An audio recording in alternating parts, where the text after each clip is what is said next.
CCIW was proud to participate in the NCAA Office of Inclusion's Diversity and Social Media Campaign held October 27th to the 29th.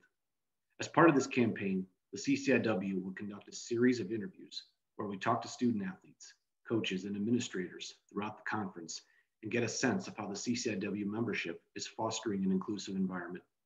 Today, we welcome in Wheaton senior track and field student athlete, Favor Ezewuzie.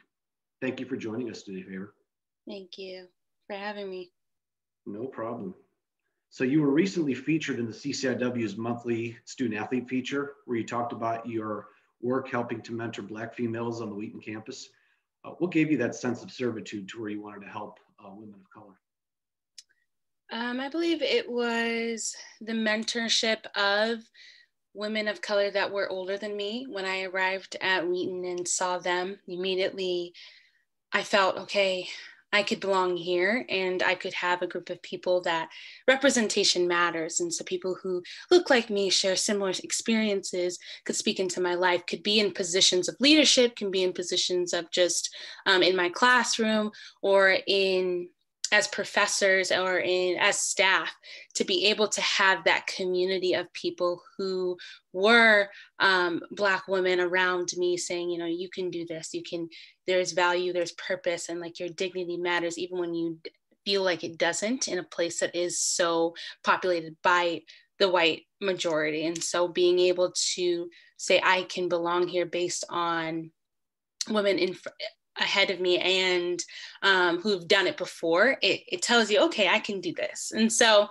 that's why immediately I wanted to do the same thing. And I wanted to advocate. I wanted to be a part of mentorship. And what did I need? And so using that to speak into the lives of people younger than me, but also just to provide them a space to be them and to encourage them to have just that opportunity to be around people who saw them for who they were and made them feel comfortable.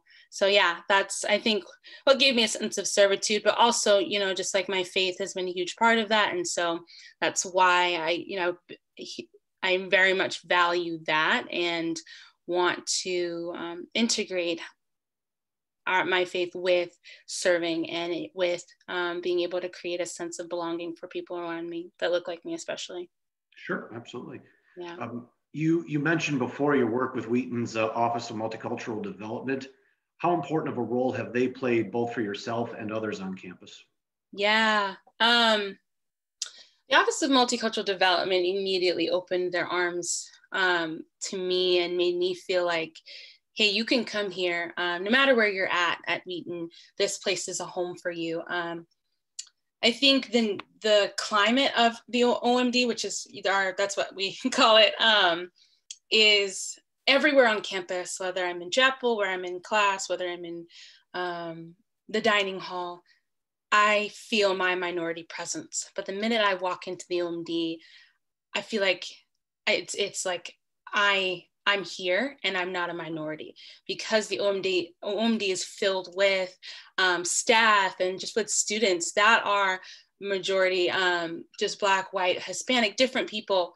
I walk in and I'm just like, oh, like I don't feel my skin color screaming out. So I think the OMD is such a safe place for me because it's where I take a breath and breathe. And so they made so many different events and different panels and opportunities for us to feel comfortable, but also to speak into our lives, and the mentorship and the different organizations that they were able to just produce, that were able to meet the different levels and different students that are coming to Wheaton, has been immeasurable. And so I've definitely been one who has been blessed by essentially their program and their organization, but also their ministry. And so, yeah, it for sure is something that a group that I have loved so much. Yeah.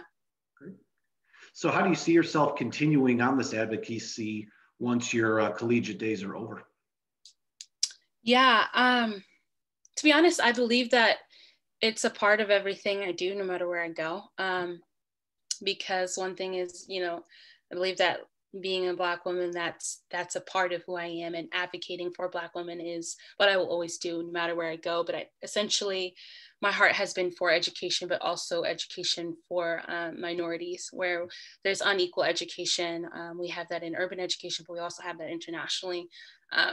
We see the disparities where places that have more money end up having more opportunities for people to advance higher and to have that opportunities to go to school and to go to college and to do well and to have a voice. And so I think what I've learned is that pursuing education has been being able to advocate, but also giving people the opportunity to have a seat at the table in places that they would normally not, because they didn't have access to education. Just the value of providing education, providing holistic development to people who, based on the structures of our system, of our world and our country, have not been given that chance. And so that has been my passion, and a part of my faith is what I want to do. And that's how I see just my future going forward. Great. And just lastly, what can athletic departments do to foster discussion and make sure underrepresented populations are able to share their perspectives? Yeah, I love this question because I think this is practical, and I think this is something that a lot of coaches and athletic departments need to be asking. And the problem is, I think we just need to do a better job at asking these questions and being able to think this through. And I think that it's valuable that we have representation. So as a Black athlete, it's so important to have Black assistant coaches, or just coaches of color that are in the athletic department. Being able to have representation is so valuable. And so I think it's important to look at who are we pursuing to come in? Who are we trying to recruit?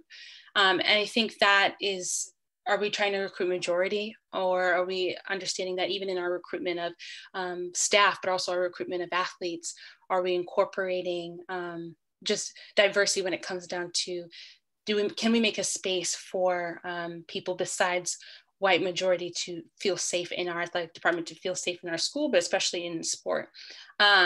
I think it's important to consider how that is needed, and being able to have conversations with your students of color of what do you need? How can we support you? Because every athlete, every student of color is different. And so what they need is different. But I think it's valuable to have representation and to discuss these things and not make it so taboo. I think it's been so taboo for so long. And so I think that we need more conversations that are not, let's type this out and send it, but rather let's actually have a discussion. Let's talk about it. But also let's hear, let me, as a coach, have a conversation with my students of color. Let me ask them, and then ask them, what can we do as a team? What can we do as a coach? What can we do as an athletics department to better represent our athletes holistically? So I think those are some tangible steps that athletic departments can begin to improve and do better at representing all students in their athletic department. Great. Well, Favor, I want to thank you for your time today. This was a lot of really great information. I appreciate all your insight and thoughts on these subjects, and also a little bit about some of the advocacy work that you're doing as well. Wish you all the best going forward, and take care. Thank you. I appreciate it.